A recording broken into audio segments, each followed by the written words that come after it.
I thank everyone who's here today. My first thanks come to all you guys who have always been so supportive and are a very important symbol of the trust and confidence in what we have been doing to try to transition the economy from pre-pandemic to post-pandemic, post-Ukraine economy. And a central part of that has always been my continuing reminder to people that we, the government, cannot do this alone. And the partnerships that we will need, a strong partnership with the private sector. And your being here and in the past have been so supportive is a primary element and most important element for that to succeed. I'd like also to thank, of course, Mr. Chipman and Mr. Rahman for sharing your thoughts with us on really a rather intriguing question, which is perfect for the times. Will geopolitics finally kill off globalization? Well, it is something that really needs to be thought about because there are such contrary forces that we feel both in the geopolitical sphere, but also in the economic/trade sphere. Now, I think what happened, especially I'll use the Philippines as an example, is that what happened during the pandemic is that we were brought back with a hard thud to basics, and so we have decided that we have to strengthen our own local economy to be able to withstand shocks such as the pandemic, such as Ukraine, in the future. And there is an element, there is a tendency of protectionism in that, because we take care first of our own businesses. We take care first of our own industries. We take care first of our own economy.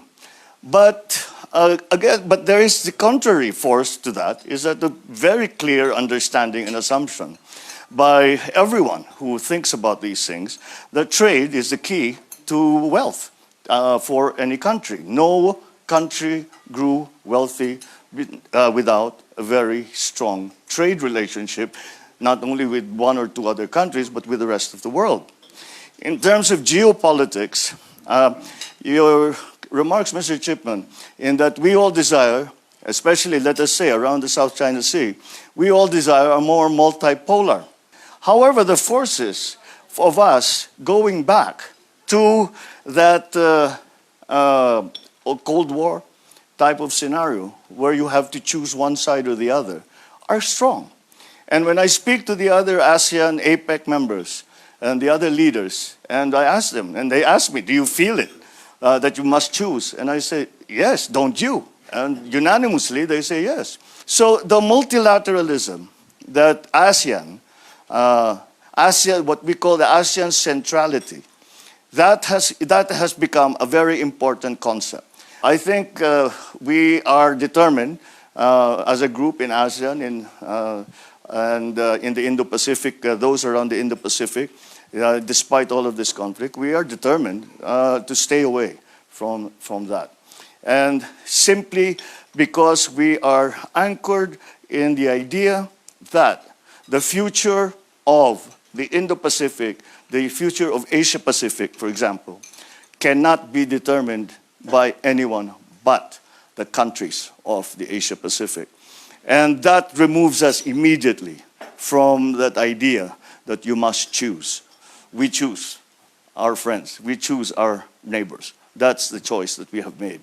And so, although because of these crises, the pandemic, the Ukraine situation, because of these crises, there have been tendencies, as I said, towards nationalism, towards closing borders, towards protectionism. But I think that technology has taken us too far. We cannot go back.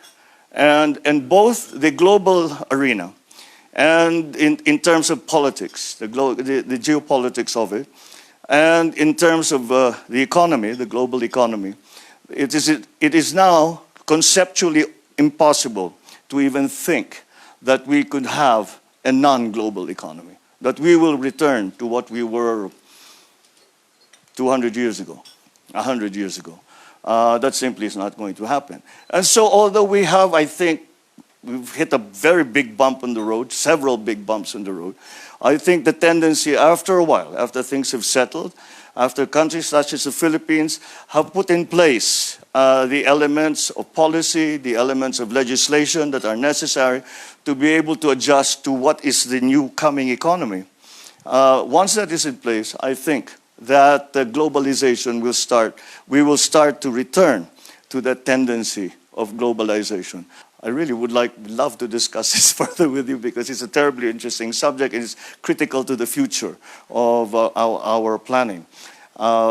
So thank you very much again for those for sharing those thoughts with us. So thank you all very much for coming to this lunch. As I said, it's been a very productive one. And I look forward now to the formal opening of the forum so that we can go further into these subjects that are very, very important to all of us. Thank you very much. Good afternoon.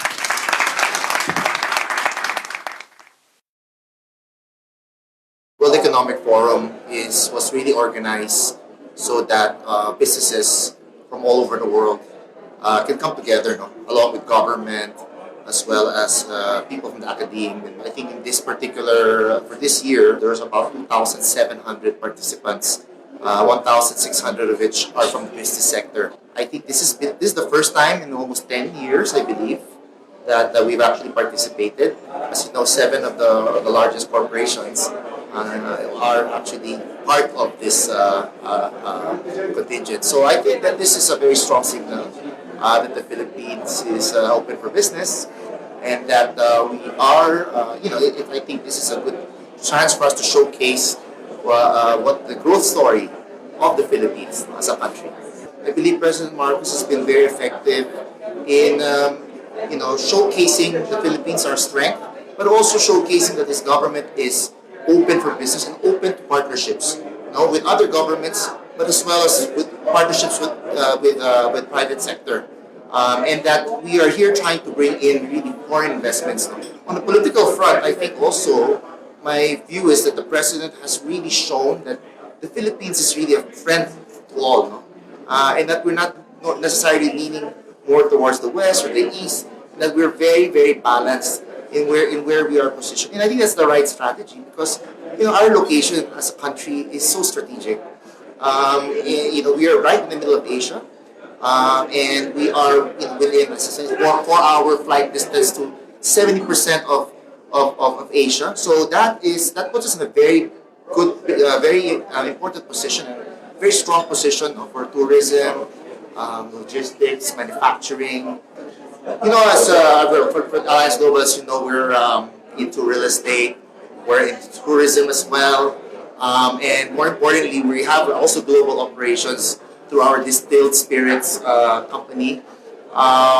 We have operations in the UK, we have operations in Spain, and we have operations as well in Mexico.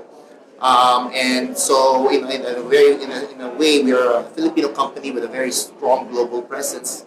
And I think this forum is very important for a company like ours. I think there's a lot of meetings on the sidelines.